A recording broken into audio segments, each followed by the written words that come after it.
और साथ में श्री शौम्बी शाह, भारत में संयुक्त राष्ट्र के रेजिडेंट कोऑर्डिनेटर।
और अब हमारे साथ मंच पर Shri justice Arun Mishra ji, honourable chairperson NHRC, और सेक्रेटरी जनरल NHRC श्री बीमभद्र प्रधान जी।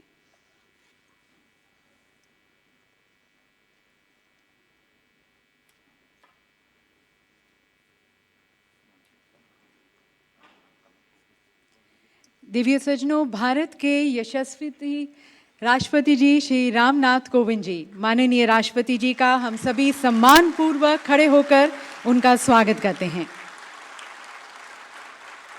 और आप सभी से निवेदन है कि अपने स्थान पर खड़े रहें राष्ट्रगान के लिए।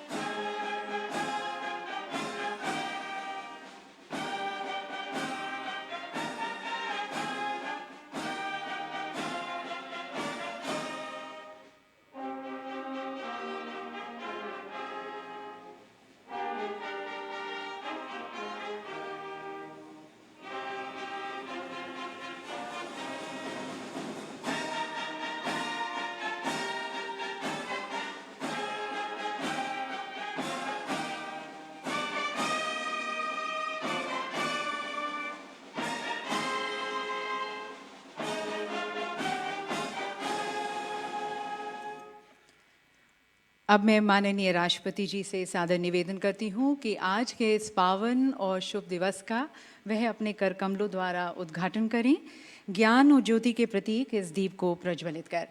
मंचासीन हमारे सभी गणमान्य जन, उनसे भी निवेदन है कि इस शुभ परंपरा में शामिल हों।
तो सभी की शुभकामनाओं के साथ आज के इस कार्यक्रम का मंगलमय शुभारंभ और आप सभी को मानव अधिकार दिवस की हार्दिक शुभकामनाएं। देवी सज्जनों, 10 दिसंबर का दिन एक बहुत ही महत्वपूर्ण दिन है पूरी ह्यूमैनिटी के लिए, पूरी मानवता के लिए। ये मानव अधिकारों के मूल्यों को समझने की तरफ और मानवता के उद्देश्य और लक्ष्य के प्रति हमारी प्रतिबद्धता को पुनः स्थापित करने का एक अवसर है। और यदि आप NHRC के आदर्श वाक्य को देखें, मोटो को देखें, सर्वे भवन्तु सुखिना, ये इसमें निहित है।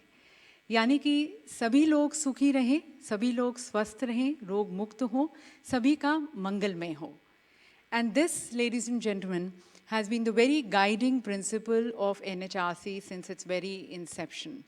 And with this as its guiding principle, it has been taking all its measures, all its initiatives.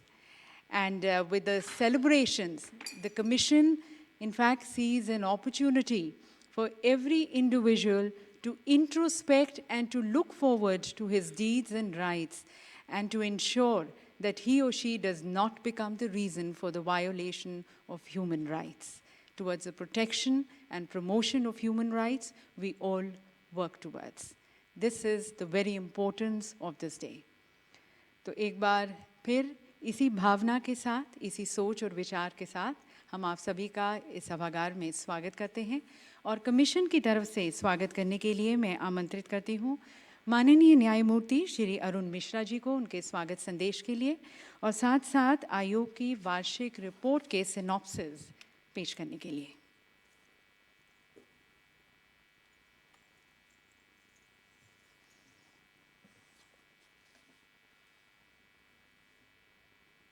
Honorable President Shri Ramnath Kovind ji, members of the Commission, former Chief Justice of India, Honorable Judges of the Supreme Court, chairpersons and members of the various national commissions and state commissions, officers of central and state governments, and commission representative of the United Nations organizations, ambassadors, diplomats, members of media, civil society, distinguished invitees, ladies and gentlemen.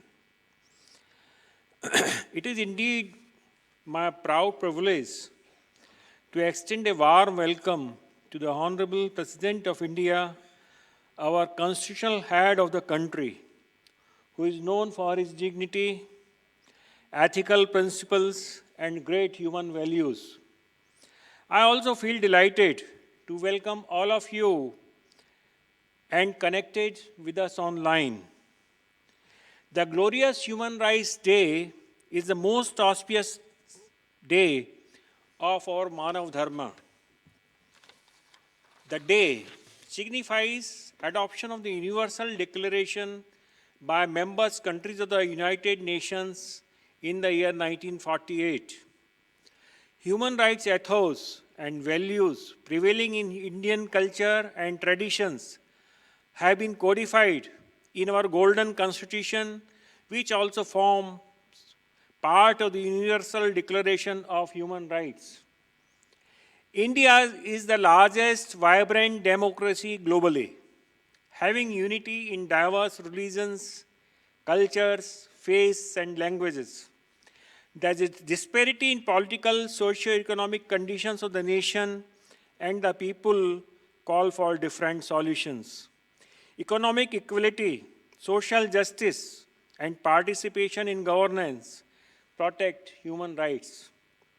Our bright future depends on removing inequality, ignorance, illiteracy, disease, and poverty.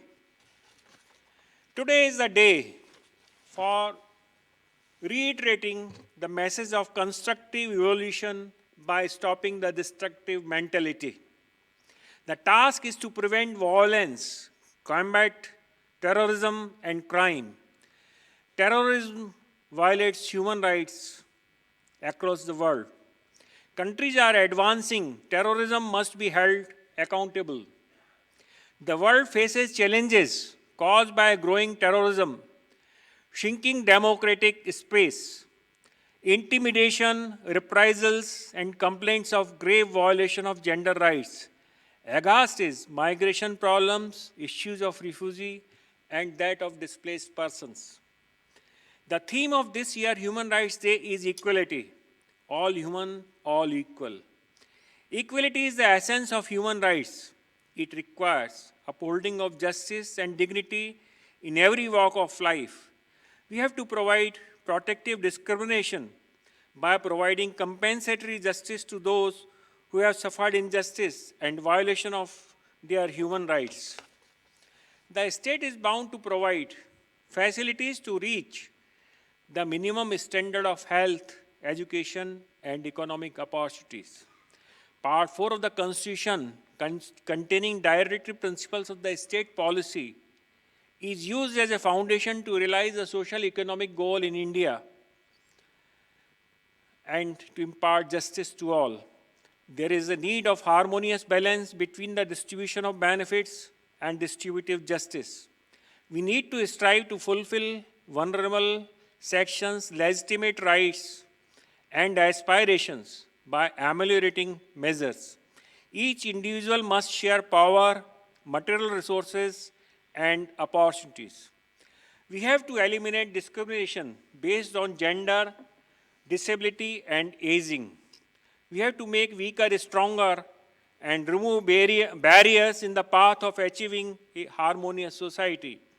To have inclusive growth, we have to take care of factors resulting in exclusion and ensure that no one is left behind as a victim of discrimination. Tolerance and inclusion are non-negotiable human rights. Robust institutions, knowledge exchange, and maximum protection for the welfare of all are essential to nurturing a just and equitable social order. The country's future belongs to younger generation. We have to harness their inherent strength and talent. We need to instill in them core human values, the faith in the goodness of human beings. Human rights are acquired by birth. They are not mere aspirations. Instead, morally saved and judicially enforceable. Human rights are violated by unfair economic structure. It is necessary to provide a remedy for victims of business-related human rights violations. Resources essential for sustainable development are falling scarce by unbridled explorations. All individuals have the bare minimum right to a safe, clean, healthy environment. We see trans-border movement of the hazardous waste, e-waste, global warming. To save the further degradation of the environment, we have to think globally and act locally. India has emerged as a pioneer in the national climatic policy as a catalyst to protect the environment. Our fundamental duty is to proactively save the environment, forest, flora, and fauna. No one can control or manipulate available information, news, and views with the advent of technology. The extent of freedom of cyberspace, both online and offline, are a matter of debate. It has fueled grave apprehensions of its misuse. Freedom of speech is the most cherished value and fundamental right to be protected. Still, it cannot be an unruly horse, violating the sovereignty, integrity of the country, public order, decency, and morality. The one is obligated to be faithful to the values in Article 19 of the Constitution and related laws. The honesty in its freedom of speech is feared most. Negativity is a form of violation of human rights that cause fear and distress. Creating positivity is essential for developing individuals and the country's growth. India is a responsible member of international community with necessary obligation and commitment. We give Vedanta philosophy to the world. By adopting its spirit of learning for the benefit of humanity, India has become a knowledge power. Indians are trusted to hold important assignment and position in different fields in various countries. Indian scientists successfully invented COVID vaccines administered free of cost to all and shared with other countries. Indians during the worst ever human crisis stood together with the entire humanity. We shall remain indebted to frontline workers for their exemplary contribution. They saved the lives at the cost of their own. Health coverage to all at affordable cost is a facet of right to life. COVID-19 has brought to the fore the scarcity and ever-existing plight of the poor to afford costly life-saving drugs, medicines, and vaccines.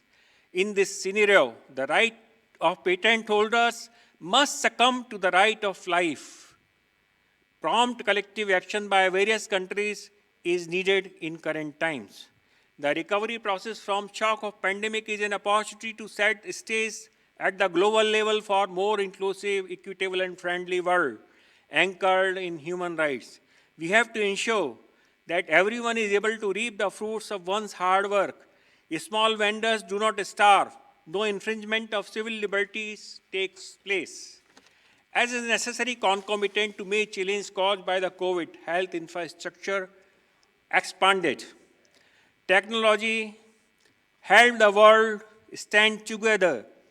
We have adopted digital technology, however, we have to address the effect of digital divide.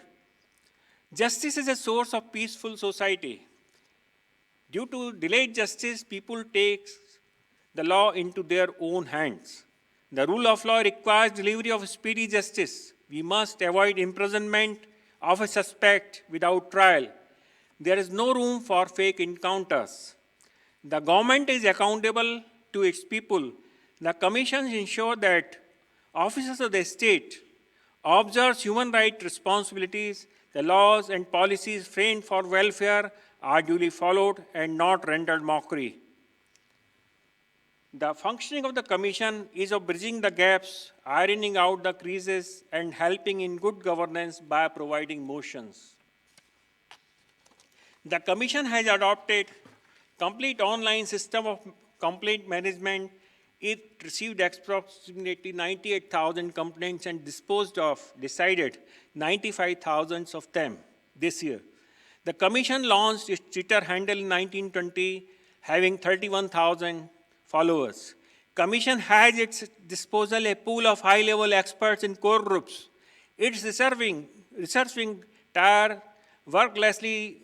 tirelessly works for data collection analysis to accelerate and ensure benefits of the welfare scheme reach the needy. The Commission issued 22 advisories within the span of last 14 months, including the dignity of death during COVID, safety of workers involved in hazardous work, bonded labor.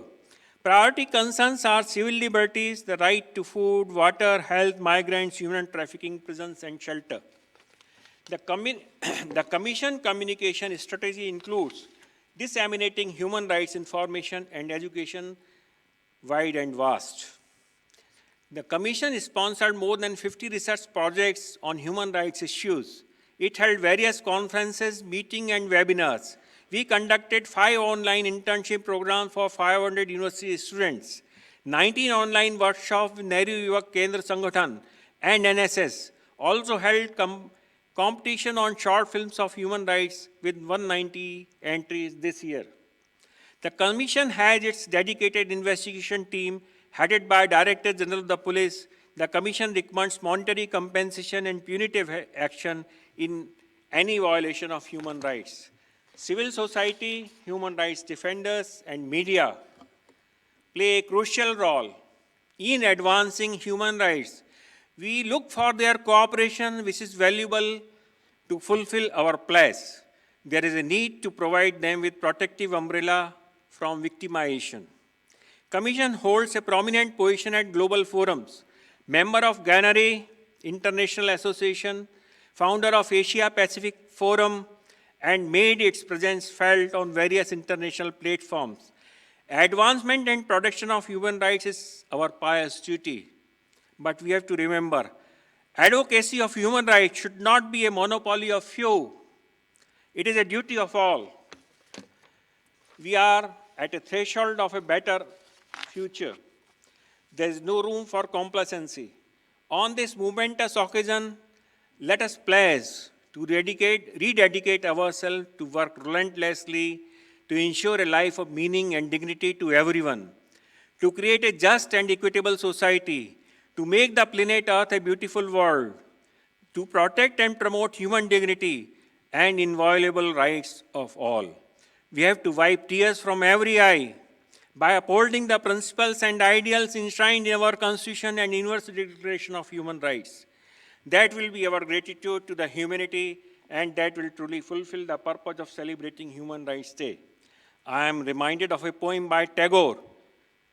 He wanted that freedom of heaven, to quote few lines, where the mind is without fear and the head is held high, where knowledge is free, where the world has not been broken into fragments by narrow domestic walls, where the words come out from the depth of truth.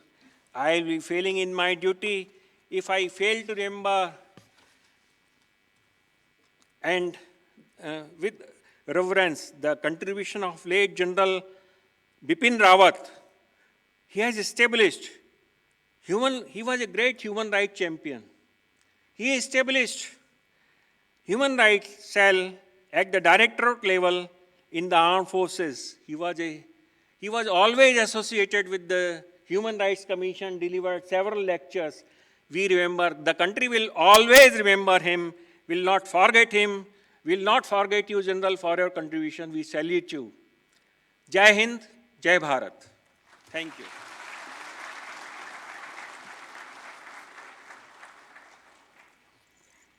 Thank you, sir, for your very profound views and thoughts on the importance of this day and the responsibility which each one of us has as an individual, as a professional, as a citizen, as a habitant of this planet towards creating a just and an inclusive society and a peaceful world.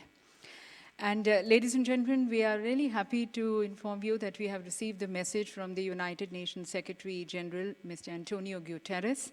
And we have Mr. Shombi Sharp, the United Nations Resident Coordinator in India, present with us. So may I request you, sir, to please read the message of the United Nations Secretary General.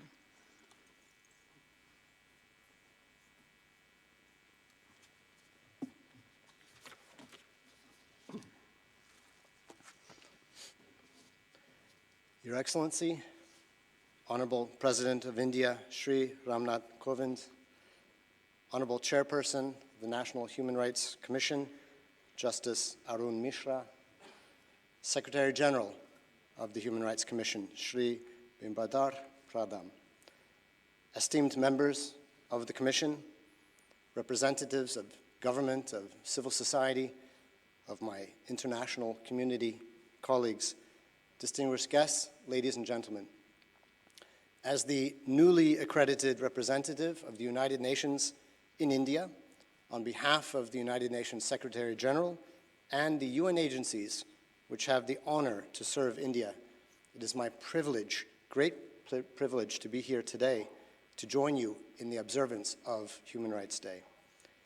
The 10th of December is commemorated across the world as the anniversary of the adoption of the United Nations General Assembly of the Universal Declaration of Human Rights, articulating arguably one of the greatest living legacies of our collective human history. And it goes without saying that India has long been one of the strongest champions, both of the declaration itself and of the very concept of human rights and equality, the theme of this year's commemoration. This is reflected in many ways through the foundational traditions of this magnificent country and its people, through immortal leaders like Mahatma Gandhi, through the Constitution and the comprehensive rights-based legislative framework, and the strong and enduring democratic institutions as the world's largest democracy. Indeed, when the Universal Declaration of Human Rights was being drafted, it was India's own Hansa Mehta who proposed to change Article 1 from reading all men, to all human beings, are born free and equal. My dear colleagues, it is no coincidence that as we celebrate India's 75th independence anniversary, we note that the Universal Declaration of Human Rights was born just 1 year after, of the same source and of the same spirit. Now, as India's eminence grows globally, the world continues to look to its leadership in furthering the principles of the Universal Declaration. I am therefore very pleased to read to you this year's message of the United Nations Secretary General. And I quote, "Our world is at a crossroads. The COVID-19 pandemic, the climate crisis, and the expansion of digital technology into all areas of our lives have created new threats to human rights. Exclusion and discrimination are rampant. Public space is shrinking. Poverty and hunger are rising for the first time in decades. Millions of children are missing out on their right to education. Inequality is deepening, but we can choose a different path. 73 years ago today, the United Nations General Assembly adopted the Universal Declaration of Human Rights. The principles set out in this simple declaration remain the key to realizing all human rights, civil, economic, cultural, social, and political, for all people everywhere. Recovery from the pandemic must be an opportunity to expand human rights and freedoms, to rebuild trust in the justice and impartiality of laws and institutions, confidence that a life of dignity is within reach, faith that people can get a fair hearing and resolve their grievances peacefully. The United Nations stands for the rights of every member of our human family. Today and every day, we will continue to work for justice, equality, dignity, and human rights for all. Happy Human Rights Day. Aap sabhi ko Manav Adhikar Divas Mubarak ho.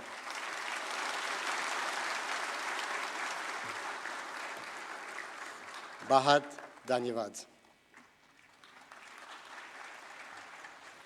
बहुत बहुत धन्यवाद आपका sir, and thank you for inspiring and motivating everyone with the message of United Nations Secretary General. And on this occasion, we now have the release of 3 publications of NHRC. पहली publication है commission की वार्षिक हिंदी पत्रिका मानव अधिकार नई दिशाएं। इस पत्रिका का प्रथम संस्करण आयोग द्वारा वर्ष 2004 में प्रकाशित किया गया था और तब से लगातार आयोग प्रत्येक वर्ष मानव अधिकार दिवस के अवसर पर इस पत्रिका का लोकार्पण करता आया है। पत्रिका का उद्देश्य मानव अधिकारों पर प्रकाश डालते हुए जनमानस को जागरूक करने का एक सफल प्रयत्न है और आज इस पत्रिका का 18वां संस्करण का विमोचन किया जाएगा। दूसरी पत्रिका इसी का अंग्रेजी संस्करण है NHRC English Journal 2021.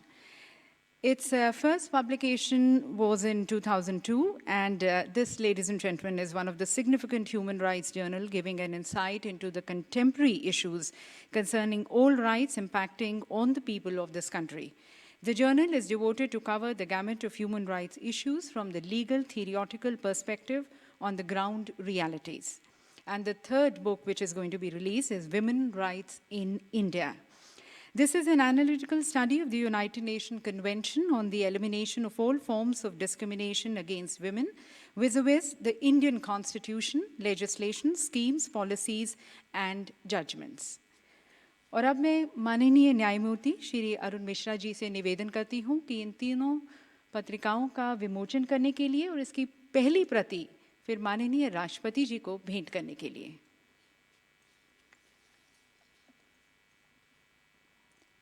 सबसे पहले कमीशन की वार्षिक हिंदी पत्रिका मानव अधिकार नई दिशाएं। May I request everyone also to please hold the books.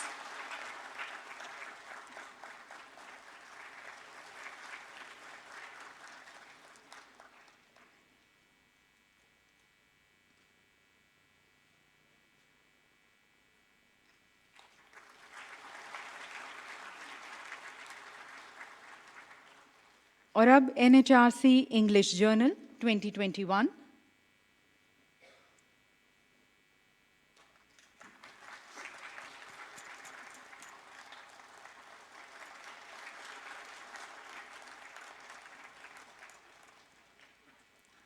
And now the third book, Women's Rights in India.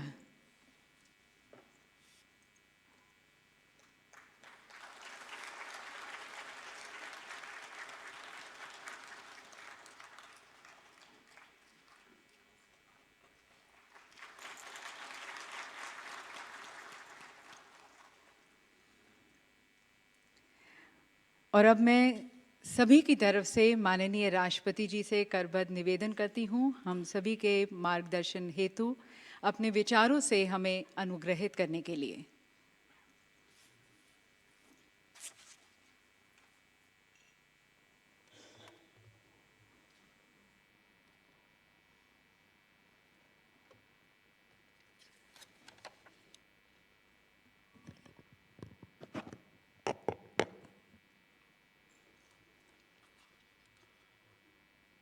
Chairperson, National Human Rights Commission, Sri Justice Arun Misra ji, members of the Commission, Sri Justice M.M. Kumar ji, Srimati Jyotika Kalra ji, Dr. M.M. Moole ji, and Sri Rajiv Jain ji.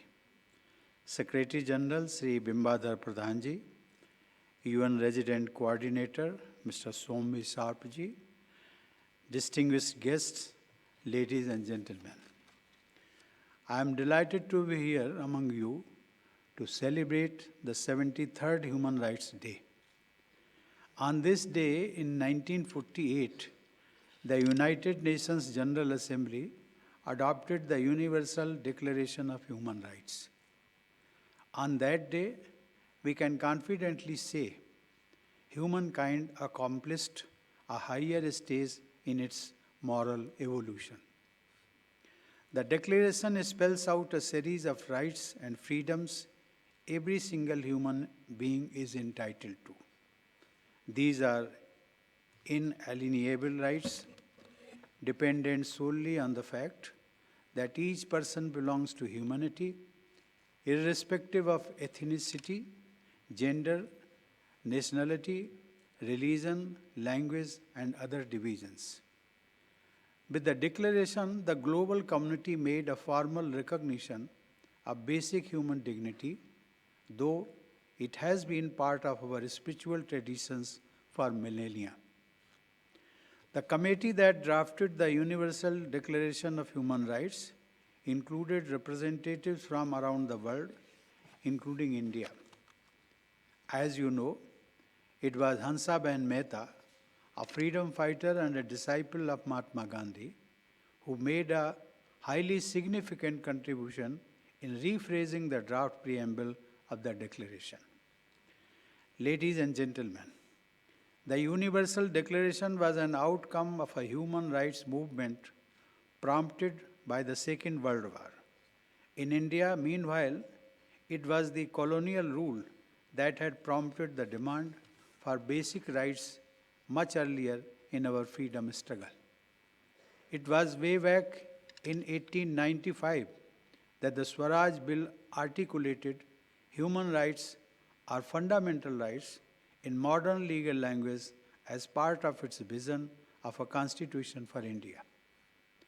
The notion gained traction with masses after 1931, when the Indian National Congress passed a resolution specifically devoted to fundamental rights. While this Karachi session of the Congress was chaired by Sardar Vallabhbhai Patel, the resolution on fundamental rights and economic changes was drafted with key suggestions from Mahatma Gandhi. The resolution noted that any constitution of India should provide fundamental rights of the people, including freedom of speech and religion. 2 months later, Gandhiji said that the resolution on fundamental rights was the most important resolution, and it showed what kind of Swaraj he wanted to achieve. Further, the father of the nation noted, and I quote, that Swaraj is the poor man's Swaraj, or Ram Rajya. Rama symbolized justice and equity. Rama symbolized truth and charity, unquote. These ideals also inspired the framers of the Constitution. Moreover, the subcommittee on fundamental rights was headed by Sardar Patel. Another coincidence was that the subcommittee included among its members Hansaben Mehta, who was also participating in the drafting of Universal Declaration of Human Rights around the same time. The preamble of our Constitution stresses upon justice, liberty, equality, and fraternity. To my mind, the 4 words beautifully sum up the whole range of human rights. Ladies and gentlemen, the human rights discourse is justifiably centered on rights. But in India, we have always understood, as Gandhiji often reiterated, that rights and duties are 2 sides of the same coin. Moreover, rights of individuals are not held to be absolute, but have to be aligned with social context. In the Constituent Assembly debates, Sardar Patel had insisted on a balance between civil rights and society's own rights for the sake of order.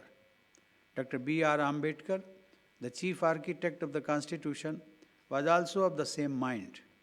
Responding at length to criticisms, he said, and I quote, "What the drafted Constitution has done is that instead of formulating fundamental rights in absolute terms and depending upon our Supreme Court to come to the rescue of Parliament by inventing the doctrine of police power, it permits the state directly to impose limitations upon the fundamental rights," unquote.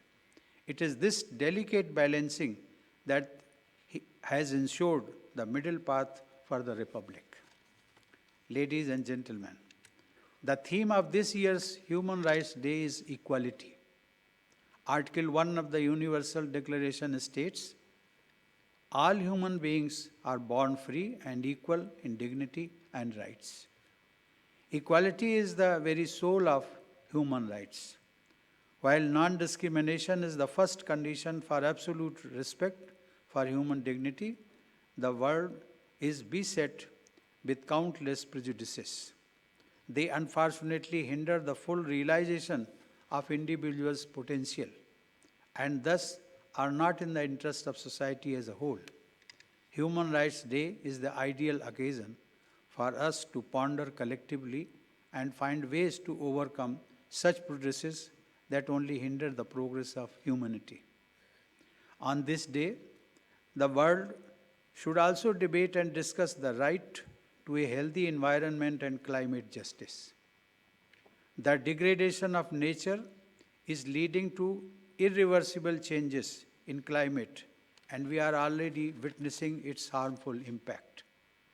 The world is waking up to the harsh reality, but it is yet to build the resolve to make decisive change.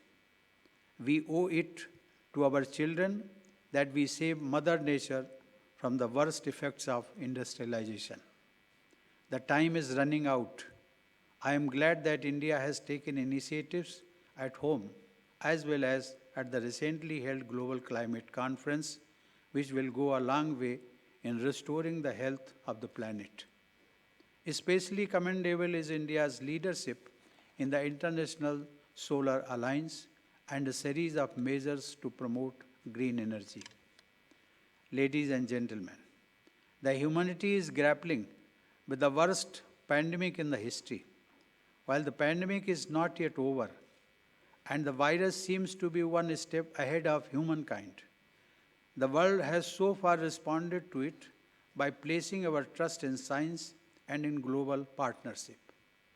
Though the pandemic affects the humanity universally, it is also seen that it has disproportionately devastating impact on the vulnerable sections of society. In this context, India, despite the obvious challenges, has been able to save millions of lives by adopting a policy of free and universal availability of vaccine. With the biggest vaccination exercise in history, the government has also been able to provide protection against the virus to nearly 1 billion people. I congratulate doctors, scientists, and all other corona warriors for their heroic efforts to uphold people's rights to life and right to health. In this battle with the invisible enemy, there have been multiple setbacks. During some of the more difficult times, institutions of the government tried their best to respond to a situation for which no amount of preparation could have been sufficient. The National Human Rights Commission, with its deep concern for the rights of the vulnerable and marginalized sections of the society affected by pandemic, issued several advisories which helped in improving our response. The NHRC has worked with other stakeholders including civil society, media, and individual activists to strengthen human rights. Ladies and gentlemen, today's occasion presents us with an opportunity to reflect upon what it means to be a human being and our role in enhancing the basic dignity of humankind. Our rights are our shared responsibility. I congratulate Justice Sri Arun Kumar Misra, all NHRC members, special rapporteurs, and special monitors on Human Rights Day. I also congratulate all state-level human rights commissions and their heads and members. My best wishes to all of you. Thank you. Jai Hind. Thank you, Honorable President Sir, for encouraging everyone to more deeply think and feel about the human rights challenges which we are facing as a nation and as a planet, and to work more collectively in addressing these challenges in a holistic and inclusive way. और अब मैं सभी का धन्यवाद करने के लिए आमंत्रित करती हूँ सेक्रेटरी जनरल NHRC श्री बीमभद्र प्रधान जी को धन्यवाद प्रस्ताव रखने के लिए.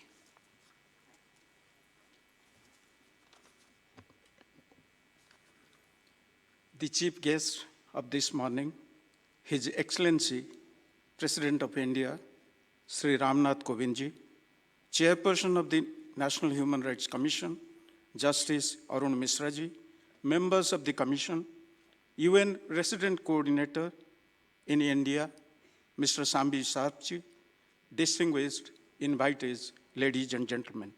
It is my proud privilege to propose a vote of thanks in today's function.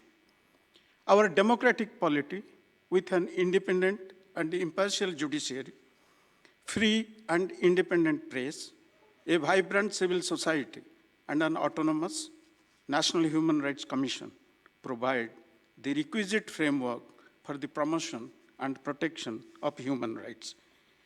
In its journey of 28 years, the Commission has made significant contributions towards mainstreaming a human rights-centered approach in the government policies and programs, as well as for creating requisite human rights awareness and sensitization among public authorities and civil society through its various programs and initiatives. It is our great honor to have His Excellency, our Honorable President, with us today. On this Human Rights Day, because there cannot be any better person more befitting than our Honorable President, inspiring us and guiding us on the issues of human rights. He has been an outstanding example of commitment to the cause of human rights all his life. His presence today and each word spoken today on this occasion has ignited a new fire in each one of us to work with more commitment and concern for the rights of all those voiceless people, particularly the poor, the marginalized, and the vulnerable. Sir, your words, rights, and duties are the two sides of the same coin. Our rights are our shared responsibility. Your inspiring words will reverberate for all times to come. While we express our gratitude today, we assure you, sir, that our real thanks will be in the form of our work and the justice to those who are wronged in the issues related to human rights.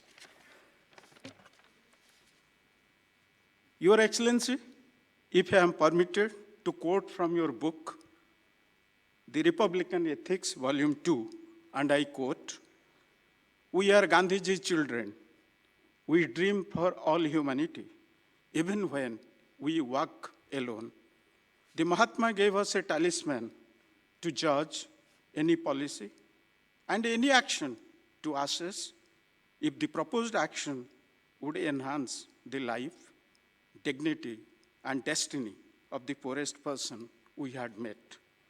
This is a talisman for all times, all places, and all conditions," unquote.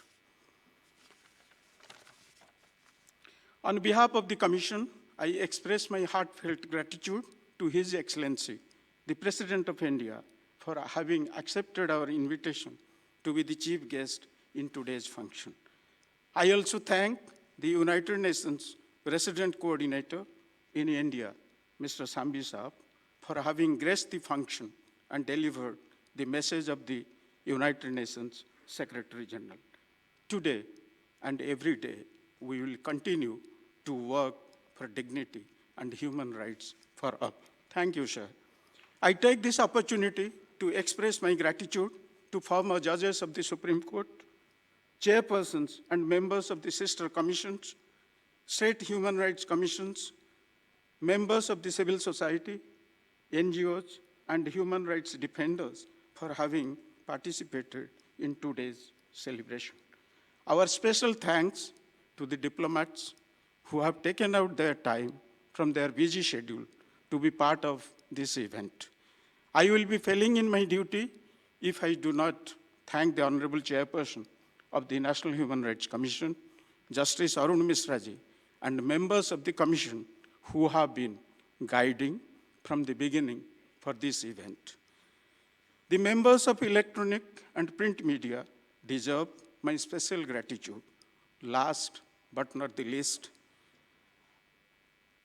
I would like to express my gratitude to my colleagues and staff in the Commission, officials of the Vigyan Bhavan, ITDC, officials of the President's Secretariat, and the anchor of this event, Mrs. Bimi Chaudhary, who have worked tirelessly for the success of today's function.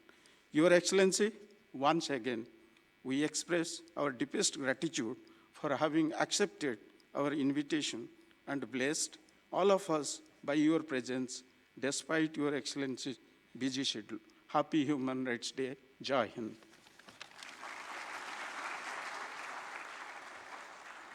Thank you, sir. And ladies and gentlemen, as we conclude this event, may I once again request you to please rise at your positions for the national anthem.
Jai Hind.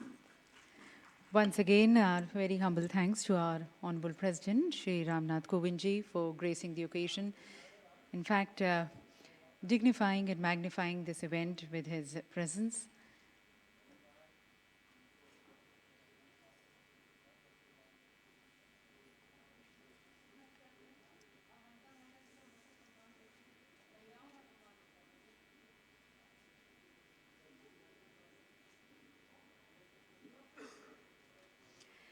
And once again, wishing all of you happy Human Rights Day. And the message which has been given to us by our Honorable President, hope we are able to take it forward and abide on that.